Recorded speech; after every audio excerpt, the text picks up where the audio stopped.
Dan sekarang juga permainan sepak bola sekarang itu lebih bagus ketika sudah ditangani orang Muslim.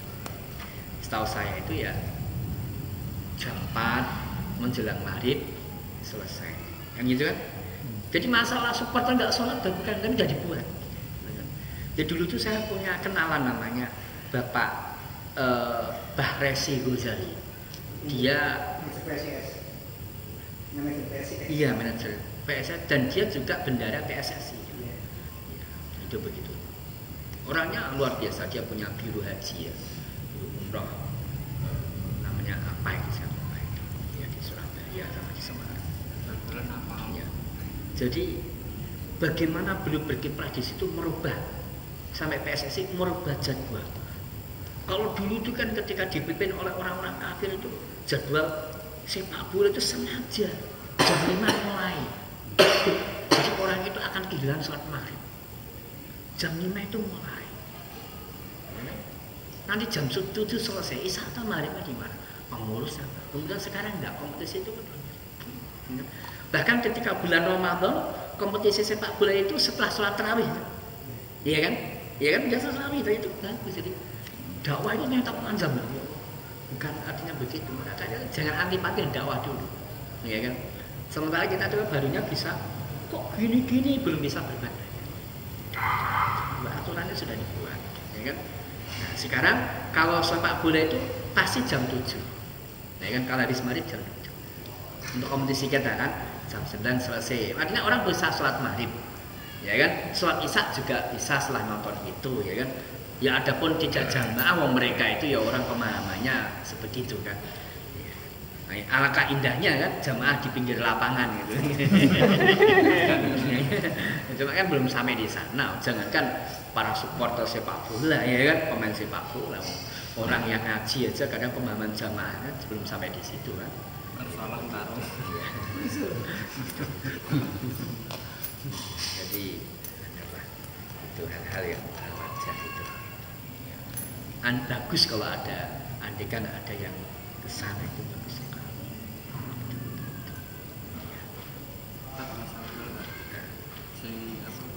Hujan gitu kan. Nah itu sholatlah di rumah-rumah kalian. Nah pemenggalan itu ketika kita dengar adzan itu apa kita berkewajiban apa? Jadi kalau kita hujan itu posisi hujan deras masih di rumah, maka kita diperintahkan sholat di rumah. Ya. Sholat di rumah. Shollu fi buyutikum, shollu fi rihalikum. Itu begitu. Ya. Tapi kalau posisi kita sudah berada di masjid hujan, ya maka kita diperintahkan menjandanya. Itu begitu. Ya. Dulu para sahabat begitu. Kalau hujan sebelum datangnya masuk sholat itu yang ada shollu fi buyutikum, sholat kamu di rumah kamu, di rumah. Jadi diperbolehkan mendirikan jamaah dan istrinya itu ketika hujan itu. Ya kalau kok masjid semuanya gimana ya kan? Lah ya boleh-boleh saja tapi tidak ada kewajiban. Maka kan loh kok hujan boleh dijamah ya kan gitu kan. Nah sedangkan orang itu kan hujan di rumah kan gitu kan ya, maksudnya bagi orang yang mereka sudah berada di masjid atau bagi orang yang mereka ingin datang ke masjid ya. Bagi mereka yang hujan di rumah menikmati rumah ya silakan di rumah itu begitu, tetapi dia tidak boleh menjamaknya Di rumah. ya lama buat menjamaknya ya kan. Lawang pindah kamar aja sholatnya kan gitu kan. Apa nanti nggak ada tuntutan lah? Masalahnya sekarang kan sudah difasilitasi banyak payung, dan itu ya. Iya. Lain dengan sahabat. Jadi syariah itu lebih umum ya, tidak membahas ada payung, ya kan, ada apa, ya kan. Syariah itu umum. Ya kan? Nanti kalau ada payung orang yang di sana pun juga mereka akan kesulitan. Kalau hujan itu membawa payung dari sana sampai sini terbasah, ya kan? Apalagi payung itu dipakai orang berdua, ya kan? Itu malah basah semua. Padahal tahu payung dipakai berdua itu kan malah sini basah semua kan. Tapi kalau payung dipakai orang satu kadang malah selamat ya. Itu begitu. Ya mereka sini tidak masalah, orang yang sana. Ya kan. Nah maka syariah tidak ingin seperti itu kan. Mereka yang punya payung dekat dengan masjid, nah gitu kan. Sedangkan yang sana boleh dijamak, bukan. Syariah itu maksudnya hujan, ya kan. Itu rukhsah mereka untuk mereka sholat di rumah. Ngambil tidak terserah. Ya. Itu begitu. Yang di masjid atau silakan datang ke masjid ya boleh dijamak.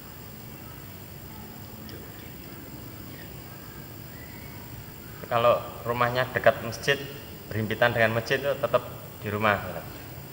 Tak ambil masjid tetap masjid. Kalah. Amat itu kan. Amat itu. Jadi kalau ke masjid itu tidak kena hujan. Lah guna. Tetap wajib itu lah. Itu Jadi apakah rumahnya sebelah masjid ada kanopinya gitu kan. Ada kanopi ke masjid itu kan. enggak, rumahnya ya ini memang miliknya masjid gitu loh. Oh gitu. Kayak Mas Bayu gitu misalnya. Ya. Di sini gitu. Tapi bukan Mas Bayu kan. Ya artinya kayak Mas Bayu di situ Iya, dari iya. ke sini gitu. Kangen. Jadi pertama hadis itu secara umum. Ya kan? Siapa? Hadis itu secara umum. Apakah orang yang ada fasilitas itu apa tidak? Ya kan? Karena Rasulullah SAW sendiri beliau itu rumahnya menempel di masjid.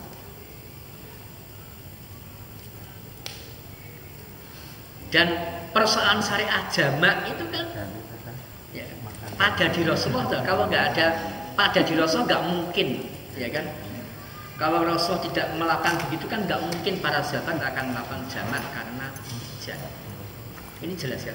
Rasul sendiri rumahnya menempel di masjid. Tapi Rasul memberikan seperti itu. Itu menunjukkan bahwa syariah itu universal. Bukan terkotak-kotak orang yang ini nempel ini. Ya. Adapun orang itu ingin mendapatkan fadilah, ya kan? Oh, dia tidak ada kekosongan. Kenapa dia tidak datang ke masjid? Toh dia ke masjid sendiri itu ya nggak kehujanan, ketetesan satu tetes saja tidak. Ya kan? Kenapa dia tidak mengambil fadilah keutamaan? Tapi fadilah itu tetap keutamaan itu tetap masih berlaku. Ya, ya minimal dia fadilah menjamaknya ini, bukan fadilah tidak mendatangi masjid. Dengan dia itu datang ke masjid, kemudian dia jamak maghrib dan isya. Nah itu loh, ada fadilahnya kan. Bagi orang yang jauh kan dia tidak wajib untuk datang ke masjid. Itu kalau di masjid itu apa harus sendiri atau dengan jamaah ketika di masjid itu? Oh gitu. Iya, istilah jamak seperti itu jamak. Tapi kalau kadang kan orang-orang awam kita kan kadang-kadang kalau ada hujan ya kalau sudah selesai ya pulang. Tapi kalau kita kan yang tahu itu kan mengambil rusuh ini kan, itu gimana kalau pas sendirian di masjid itu? Kemudian sholat sendiri seperti itu. Nah, di sini para ulama membolehkan. Jika memang di situ, ya kan, tidak didirikan, kemudian dia mengambil rusuh sendiri, habis jamaah, ya kan, diperbolehkan. Yang tidak diperbolehkan dia itu tidak jamaah mengambil dua-duanya tadi. Sholat jamaah mengambil dua-duanya gitu kan. Ya. Minimal dia sudah jamaah, kemudian itu tidak dirikan untuk sholat seperti, kemudian dia sholat sendiri pulang. Tapi itu bukan bagian daripada dakwah ya. Dakwah kan memberitahu dan sebagainya. Ya. Tapi saya kembalikan bahwa itu bagian daripada fasilitas. Mau menggunakan boleh, tidak ya. Nggak perlu begitu sampai tukaran itu jangan, ya kan? Jangan sampai tukaran jamaah masjidnya persoalan tidak sependapat dengan seperti itu.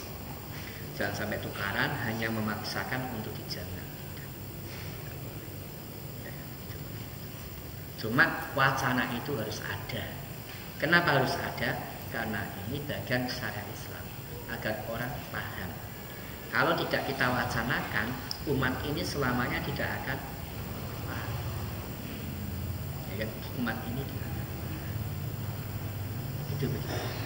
Kalau saya mengacu dakwah orang NU itu tidak pernah mewacanakan.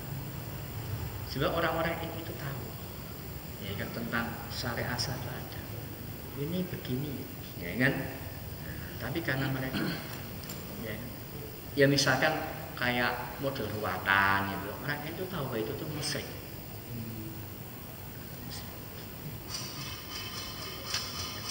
Tapi tidak pernah diwacanakan. Orang NU itu tahu bahwa ada kedak siti itu musyrik, ya kan.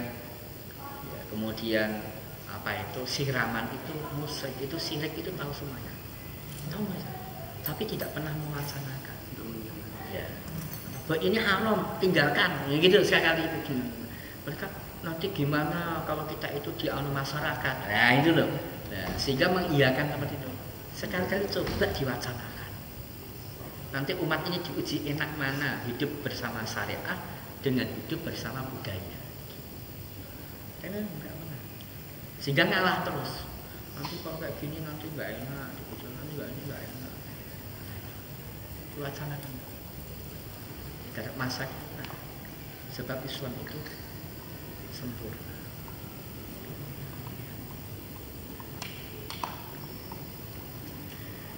Kemarin sampai bab air sudah belum? Sudah. Air apa? Kemudian air yang dua pola. Air yang bercampur dengan perkara najis sudah? Belum. Ya. Baru pertama. Hadis yang nomor 3 ya.